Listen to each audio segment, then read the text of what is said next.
So if you like weird stuff and consider yourself weird because of the things you like to watch and look at, you like me. I like weird stuff like this. So this next video is the 20 creepy archaeological discoveries. Let's go. Sometimes archaeologists discover things that send a shiver down their spines. From shackled skeletons to the unluckiest man in Pompei, here are 20 creepy archaeological discoveries. Number 20. Shackled skeletons. In 2016, archaeologists were stumped by the discovery of an ancient Greek mass grave in the port city of Palaron, located a mere 4 miles from Athens, Greece. If you're thinking the grave is horrifying because of the number of skeletons discovered in the pit, you'd be wrong. During construction for a new library, archaeologists discovered the grave with remains that date back to the tumultuous period between 650 and 625 BC. In total, I ain't gonna lie, looking at this is triggering. Anybody else? Just me? There were about 80 skeletons discovered, and among them, 36 were found with their wrists bound in iron shackles. Yes, you heard that right. Shackles. It seems like to their death, they remained bound and stripped away of their freedom. But what's the reason behind this? Well, the easiest answer would probably be because these were prisoners. However, scholars believe that the skeletons were followers of Cylon, the 7th century BC Athenian nobleman and Olympic champion. Although renowned today, he has one of the most tragic stories among historical figures. After his Olympic victory, he sought to seize Athens with the support of his father-in-law's soldiers. Unfortunately for him, luck wasn't on his side. His efforts failed, leading to a dramatic siege in the Acropolis. The besieged rebels, promised safe passage by the city archon Megacles, were betrayed, and their lives were ended as they left their sanctuary. This eventually led to the mass grave that archaeologists discovered centuries after their tragic death. Before we go on, like this video, smash the subscribe button, and click the notification bell right now. Number 19. Wanita. The ice has an astounding way of preserving history. Take, for instance, the body of this young Inca, Wanita. Momia Wanita, also known as the Inca Ice Maiden, is a mummified body discovered in 1995 near the summit of the Amparo volcano in Peru. Radiological analysis indicated her death, around the age of 12 to 15, resulted from a severe blow to the head, likely from a club. However, she wasn't slain by a criminal or someone who intended to hurt her. People at the time took Wanita's life to sacrifice it for their god. That's right, Wanita was among the several human sacrifices offered by the Inca. The ritual was meant to appease the gods, or Apus, and in turn, this would ensure the prosperity of their community, a good harvest, good health, and another year for their people to survive. Archaeologists believe that between 1440 and 1450, disasters struck the Inca, prompting them. And we look at this like it's crazy, but they looked at it like this was normal. That's the part that's still hard for my mind to wrap itself around. Like, that was normal to them. To initiate the ritual. Before being sacrificed, Wanita was given special treatment. The ritual preparation for her sacrifice involved a change in diet to foods consumed by the elite, including animal proteins and maize, and the consumption of substances to lull her into a docile and semi-conscious state. Wanita, along with 2 other children, were chosen as they were seen as perfect, pure, and worthy offerings to the gods. While the sacrifice was a necessary step for the Inca, it doesn't make this discovery less chilling. Number 18. The Lindo Man. Discovered in Lindo moss, hence its name, the Lindo Man is arguably among the most terrifying bog bodies found in the region. His well-preserved remains were found near Wilmslow, Cheshire in August 1984. Initially, he was believed to be the body of someone who had perished recently, and so many were surprised when upon investigation, the Lindo Man turned out to be someone who lived between 2 BC and 119 AD. This means that the peat bog perfectly preserved the remains of someone from the Iron Age. Standing between 5 foot 6 inches and 5 foot 8 inches tall and weighing around 132 pounds, Lindo Man was in his mid-20s when he met a rather tragic end. He had well-manicured fingernails, something uncommon at the time, suggesting he had a pretty good status. Trimmed beard, mustache, sideburns, and healthy teeth. All of these point to the Lindo Man being a person who never did any hard labor, but further investigations revealed that he didn't have an easy life either. The cause of Lindo Man's death is likely from ritualistic sacrifice. It was believed that he was among the many who perished during the tumultuous times in British history, but the exact reason for his death is still debated. Number 17. Tower of Skulls. The Aztecs are one of the greatest civilizations in history. However, they're also among the most ferocious. Did you know the Aztecs created a stack of skulls in one of their territories? Yes, you heard that right. This macabre creation, known as the Tower of Skulls, was part of the Aztec capital of Tenochtitlan. Initially believed only to be a decent-sized creation, recent excavations revealed otherwise. It turned out that the tower was much larger than we thought, with a diameter of 16.4 feet and a total number of skulls totaling over 600, including those of women and children alongside warriors. Now, what did these people do to be part of this horrifying tower? Well, just like the Inca, the Aztecs also engaged in human sacrificial rituals, and those unfortunate souls who were chosen probably became part of the tower. In fact, 600 is even a relatively small number.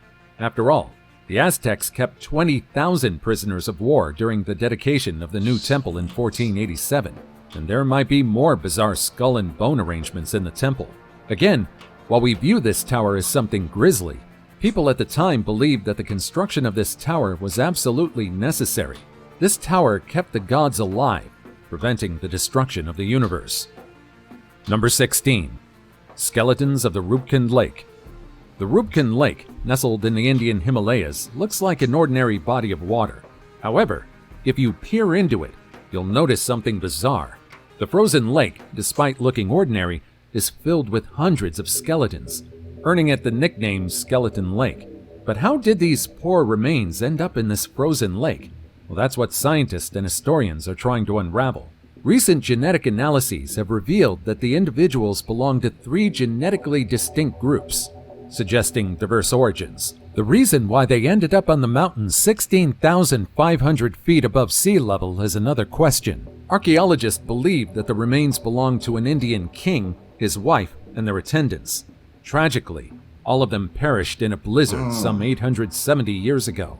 Another theory suggests that the skeletons belong to Indian soldiers who tried to invade Tibet back in 1841. Upon getting beaten, they made their way back to their homeland through the Himalayas, which proved to be a tough task for them, promptly ending their lives. To this day, these skeletons are still being studied, and despite ongoing research, we have yet to learn the truth about them. Number 15. Vampire burials. Vampires. Perhaps it's safe to say that no one else was more terrified of these entities than those living in 17th century Poland. You see, fictional media endorsed garlic, holy water, and sunlight as effective ways to keep these bloodsuckers at bay. However, archaeologists discovered something incredible while excavating a 17th century grave in Poland: anti-vampire tombs. You see, people centuries ago were so afraid of the undead tormenting the living again that they would go to great lengths just to ensure that the deceased wouldn't be able to come back again. They discovered several tombs with sickles strewn across their throats to ensure that they would be beheaded if they came back to life. Chains, shackles, and stones in the mouth were also used by people at the time. It might seem irrational to us today, but it was a very real concern that people in the 17th century dealt with. Luckily, today, our belief about the undead only extends as far as fiction. Number 4. Might need to go back to some of them practices, bro. I done watched a lot of paranormal things. My mind always wonder about graveyards and things crawling up out of the grave and stuff like that. We might need to go back to doing what they did to protect ourselves. 14. Skull helmets. In 2019, archaeologists unearthed the 2,100-year-old remains of 2 infants in Salongo, Ecuador. However, it's not the remains that makes this discovery rather terrifying. It's the fact that these 2 infants are wearing helmets. Not just ordinary helmets, but ones that are made from the skulls of other children. The helmets were meticulously placed so the infants' faces peered out from the cranial vaults of the older children's skulls. But that's not the worst part of it. Further examination revealed that the older children's skulls likely still had flesh on them when they were used as helmets. With how carefully the helmets were arranged and placed, they were likely done purely for ceremonial and symbolic purposes. It also seemed like these infants were actually related to each other, and perhaps this macabre practice was done for the protection of the younger infants. However, the exact motive for these skull helmets remains unknown. Number 13. Helmets. Coffin birth. When life ceases to exist, when a person breathes their last breath, their entire body shuts down. For this reason, when a pregnant woman passes on, the fetus will also suffer the same fate as her mother and will never be born. But did you know that throughout history, there have been several cases of coffin birth? Coffin birth, or post-mortem fetal extrusion, is a rare and highly debated phenomenon. But how does a lifeless mother give birth? Well, it's believed that this occurs when gases build up in the abdomen of a deceased pregnant woman, leading to the expulsion of a fetus. This process is a direct result of the body's decomposition, which generates gases that create pressure, forcing the uterus and... Then that means a lot of babies were born forced out through those gases and nobody knew, so they just were born and then died like that? Coffin birth. Never heard of that before. Potentially the fetus out of the body. That's why, technically speaking, it's nothing like childbirth. The oldest case of coffin birth was recorded as far back as 1551. Most of them are eyewitness accounts, but among the tangible evidence we've uncovered is this mysterious skeleton unearthed in the medieval town of Imola, Italy. This skeleton is believed to belong to a 1,300-year-old woman. However, she wasn't alone in her coffin. Between her legs was a small fetus. What's weird is that she has a small hole in her skull. Now, evidence of coffin birth is a rare sight in archaeology, but what perplexes experts is the presence of the hole in the woman's skull. The hole was likely created due to preeclampsia, which happens due to high blood pressure. Despite attempting to relieve her symptoms, she perished along with her unborn child. Number 12. The Catacombs of Paris. The Catacombs of Paris. This underground ossuary holding the remains of over 6 million people is a macabre location that was the result of the City of Lights' past overcrowding problem. Initially established due to the overcrowding of Paris's cemeteries, the catacombs were created in the late 18th century by transferring remains from these cemeteries into the city's ancient stone mines. This transformation from mines to a final resting place for millions began in earnest when, after a series of cave-ins, it became evident that Paris was quite literally sinking into the hollowed-out ground beneath it. The result is a snaking complex that's about 186 miles long. For many, exploring the catacombs can be a chilling experience. Just imagine walls made up of literal bones. Now here's the unexpected part. Some people have tried sneaking into the catacombs just to go for a swim. Yes, you heard that right. Apparently, there's an underground swimming pool in the Parisian catacombs. One that you need to wade through murky waters and walk through claustrophobia-inducing tunnels to reach. I don't know about you, but I don't think it's worth the trip just to dip into water possibly contaminated with the undead. Several unknown groups have also begun running clandestine operations in the catacombs. In 2000... I understand the thrill, living on the edge. Some of y'all are crazy, man. Some of y'all deserve to be in a straitjacket, padded white room with the walls, and don't need to be let out, need to be forgotten about. Some of y'all do. 4. Police stumbled upon a bizarre arrangement in the tunnels. They found an entire home theater setup complete with a screen, equipment, and even a bar. Phone and power lines were also present in the chamber. But that's not the end of it. No way. Officers also discovered a secret camera that apparently snapped photos of them as they infiltrated the secret hangout. Perhaps the eeriest thing they discovered is the note at the scene containing a short but chilling message. Do not try and find us. It's a bit horrifying if you ask me. Number 11. In the tree roots. In 2015, a powerful storm brought down a 215-year-old tree in the quiet town of Collooney in County Sligo, Ireland. It sounds like a normal occurrence after a storm, but what people found in the tree's roots horrified many. Entangled within the uprooted mass was the skeleton of a young man, believed to be between 17 and 20 years old at the time of his death. dating back to the medieval period between AD 1030 and 1200. The condition and position of the bones suggest the young man met a rather unpleasant end, with injuries likely caused by a knife found on his ribs and hand. The burial was traditional for the period, but over centuries, the tree's growth intertwined with the remains. I can only imagine how people reacted when they first stumbled upon the man's skeleton. I'd be horrified too. Number 10. Bizarre way of expressing love. 4 centuries ago, beneath the basement of the convent of the Jacobins in Rennes, France, archaeologists made a bittersweet discovery. They found 5 embalmed human hearts buried in heart-shaped lead urns. These hearts, dating back to the late 16th or early 17th centuries, were discovered during excavations.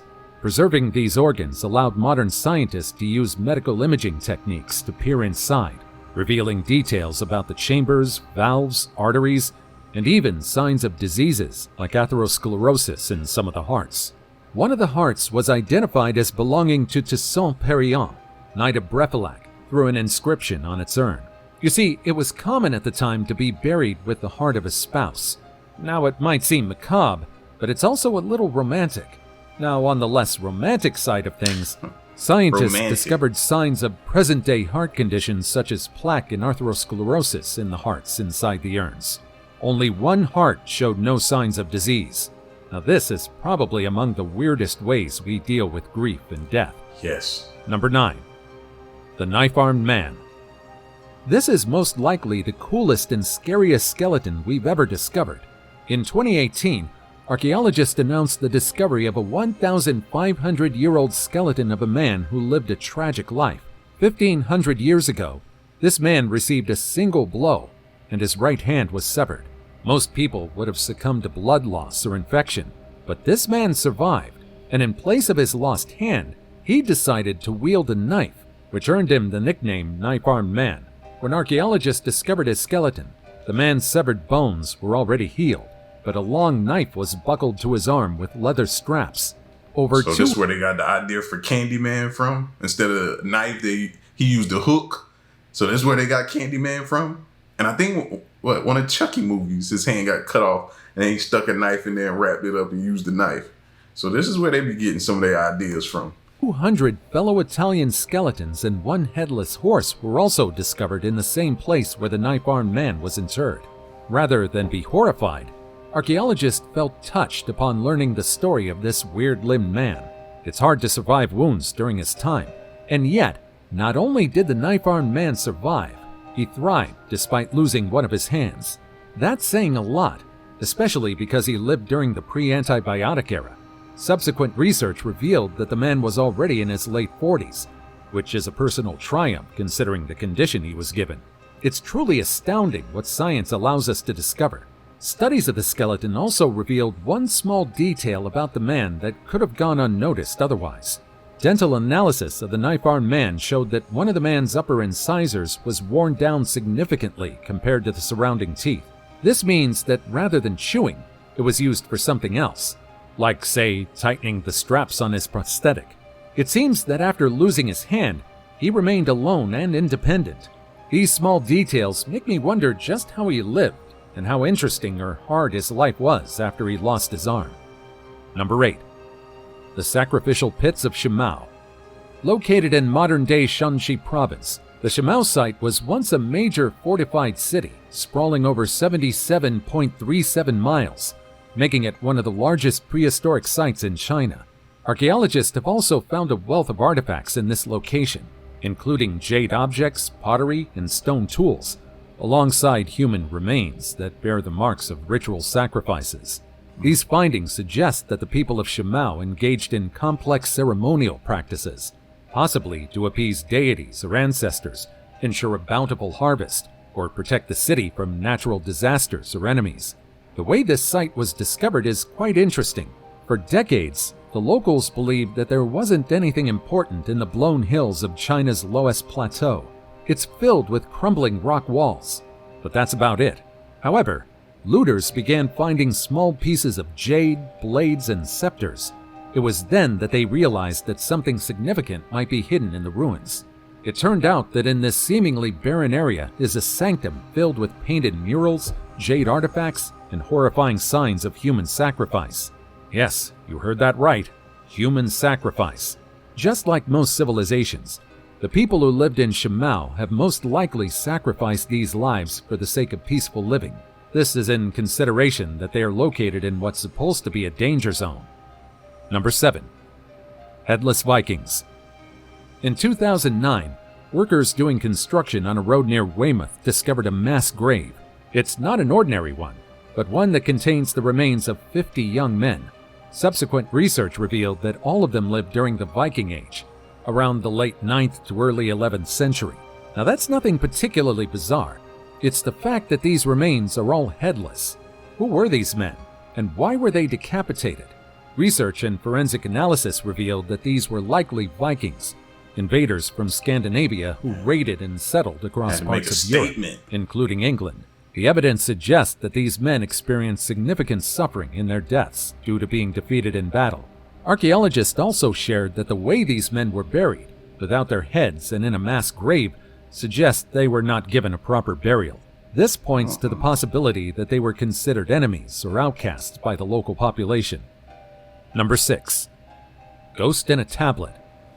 It seems that humanity's fear of the paranormal can be traced back as far as 3,500 years ago. Within the collections of the British Museum is a small tablet that contains a rather eerie engraving. On the tablet was a figure of a woman, but when the tablet was put beneath specific lighting, something revealed itself. A ghost.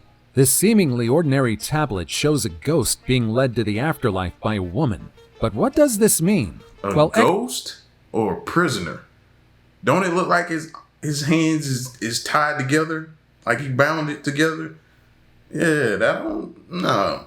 He's tied up, it seems to me. It seems like she's walking and pulling him along with his hands being tied up. That's what it seems like. Experts discovered that this tablet is part of an exorcism ritual. Likely, this engraving dates back thousands of years to Babylon and the broader region of Mesopotamia. Once complete, the ritual instructs the reader to make figures of a man and a woman. The man should have travel provisions, while the woman should have furniture. At sunrise, the two figures should be buried, and a spell should be recited before them. And that's it. Apparently, that's how you exorcise ghosts in Babylon. The last inscription in the tablet, however, is quite creepy. It consists of only 5 words. Do not look behind you. Number 5. Witch Prison. Do you believe in astrology? Or do you show interest in fortune-telling and the like? Or perhaps you believe in superstitious curses? Or you like to study herbs and their benefits? If you answered yes to any of these, there's a high possibility you would have been part of the witch trials that went rampant during the medieval period. It's safe to say that many people today are already aware of the witch trials. In 15th century Europe, where life is hard, and unexplained misfortunes like crop failures, diseases, or sudden deaths are often attributed to the supernatural, witches were the easiest way to put an end to things. However, witch trials spread as far as North America, with the Salem witch trials of 1692 being one of the most infamous examples. But what sparked this hysteria? Let's just say it combines factors from religion and social tension to personal motives. Add to that publications that seem to be more than happy to perpetuate the hysteria surrounding the quote-unquote witches, including Malleus Maleficarum in 1487. These guidebooks for hunting witches resulted in the centuries-long witch hunt that would claim thousands of lives. These trials often followed a terrifying pattern. An accusation was made, sometimes as trivial as a quarrel between neighbors. The accused, often women, were subjected to trials that were far from fair. One of the most infamous tests has the accused swimming in a body of water with weights, often stones, tied to one of her legs. If she's not a witch, she will sink to the bottom. But if she floats, she's a witch. Do you see the problem with these quote-unquote trials? Yes, I do. They're a double whammy. And once someone points their fingers at you, there's a chance you won't be able to clear your name. The Salem witch trials are a prime example of how hysteria can engulf a community. In just 1 year, over 200 people were accused, and 20 lost their lives. What started as a few young girls exhibiting strange behaviors quickly spiraled into a deadly hunt for witches, fueled by fear, superstition, and tensions within the Puritan community. With this grim history, It was only natural for people to be horrified upon the discovery of a 15th century witch prison in St. Mary's Chapel at the Kirk of St. Nicholas. Built in the 1400s, the church has a long history and has seen several people endure suffering for something they are utterly innocent about. The sad truth, however, is the fact that this place is just one of the many that saw this sinister period. Number 4. That's crazy. You know, we still deal with that. It's not that bad as how they handled them back then, but to the extent you're guilty before proven innocent. It's no longer innocent until proven guilty. No, it's guilty till proven innocent these days. You get accused of something, it can ruin you. And you haven't even been proven guilty yet. So looking at that reminds me of today, just not as heinous as a crime they did back then, though, with those witches. Jeez, did you hear what he said? If you sunk, then you weren't a witch. Like, Jigsaw Skeletons. Jeez. In 2011, archaeologists discovered a bizarre mummy in Scotland's Outer Hebrides. It's not unusual to unearth mummies. Egypt has enough for us to see. However, this one doesn't have a single owner. Just as the name Jigsaw Skeleton implies, the remains didn't belong to a single person, but rather, a single well-preserved body was made up of different body parts from various people. Horrifying, don't you think? The team, led by experts from the University of Sheffield and later analyzed by the University of Manchester, discovered that one of the female mummies was actually a composite made up of 3 different people, with some parts, like the skull, being male. This discovery was groundbreaking because it represented the first evidence in Britain of deliberate mummification, challenging previous notions about ancient British practices. But why go through such an elaborate and macabre process? Professor Mike Parker Pearson, an expert in Bronze Age and burial rituals, suggests a fascinating theory. He believes that these composite mummies were not just preserved and pieced together for the sake of it, but played a crucial role in the society of the time. They might have represented kinship, merging lineages by combining body parts from different members of the same families. Creating a symbolic ancestor could have been a powerful way to assert rights over land, resources, and power. These mummies weren't hidden away, but likely played an active part in society, possibly even consulted for spiritual advice to help the community make decisions. Imagine the impact of such figures, physical embodiments of ancestral power and wisdom, on the living community. Further tests revealed another layer of complexity to this practice. The mummification process involved placing the bodies in bogs for about a year, which would demineralize the bones, a crucial step in preserving these bodies over the centuries. Number 3. Oldest evidence of leprosy. The history of leprosy, known as Hansen's disease, has been a mystery. That is, until this discovery. Archaeologists have discovered the earliest evidence of leprosy dating back to 4,000 years ago. It was found in a skeleton in India, where the disease is thought to have originated. Ancient texts, such as the Atharva Veda, hint at leprosy's presence around 2000 BCE, marking its significance in human history from early on. In the Middle Ages, leprosy was rampant across Europe, with around 19,000 leprosy hospitals reported in 1200 CE. This widespread occurrence led to significant social stigma, with leprosy patients often ostracized and isolated in leprosaria or lazarets. The disease was not only feared for its physical effects, but also regarded as a divine punishment for sins, leading to a life of segregation for those affected. The dark side of this disease is that it was widely misunderstood. Those who contracted leprosy were sent to an isolated island, alone and on their own, waiting for the disease to consume them and send them to the afterlife. Number 2. Missing for 75 years, found frozen in the snow. Over 75 years ago, amidst World War II, a Swiss couple left their farm in the Alps. It was the last time their family saw 40-year-old Marcelin and 37-year-old Dumoulin ever again. Their 6 children were left to fend for themselves until adulthood. Try as they might, they never found their parents' whereabouts again. They knew their parents went to milk their cows in the meadow near their home and never returned. Unfortunately for these children, the truth behind their parents' disappearance wouldn't be revealed until decades later.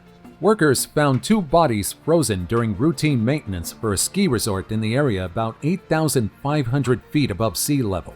These 2 bodies turned out to be none other than Marcelin and Dumoulin. Just imagine the grief their 2 children had to endure. It also must have been tough for the husband and wife who suffered such tragic deaths. And now it's time for today's topic. Just from looking at it, you can tell that this mummy is a rather creepy archaeological discovery. With mouth agape, an expression showing one of extreme fear, this screaming mummy has fascinated the public and historians. This body, allegedly found by an amateur digger, shows someone who seemed to have experienced terror during the last moment of their life. While this isn't the very first screaming mummy archaeologists have discovered, it's nonetheless a spine-chilling discovery. Why did his expression freeze in such a horrifying manner? Just what did he see? Unfortunately, we've not yet learned this body's exact story. Number 1. Every time I see a skull or a dead body, my mind tries to create a story around it. Anybody else does that? It tries to attach a story to it of what could possibly happen and visualize it for me. Unluckiest man in Pompei. Most people have already heard about the great city of Pompei. The city was turned upside down in a single night. Before Vesuvius' eruption, Pompei was a vibrant, bustling city. It was a center of culture and commerce, a place where the wealthy and the elite of Roman society built their villas and their mansions. After all, it was also popular for its access to thermal baths. Combined with Roman engineering, Pompei soon began to thrive as a place for grandeur. And if there's anything we know about Romans, it's the fact that they know how to enjoy the finer things in life. Now imagine that this thriving city, with an estimated population of 15,000, was tragically silenced overnight by the eruption of Mount Vesuvius in 79 CE.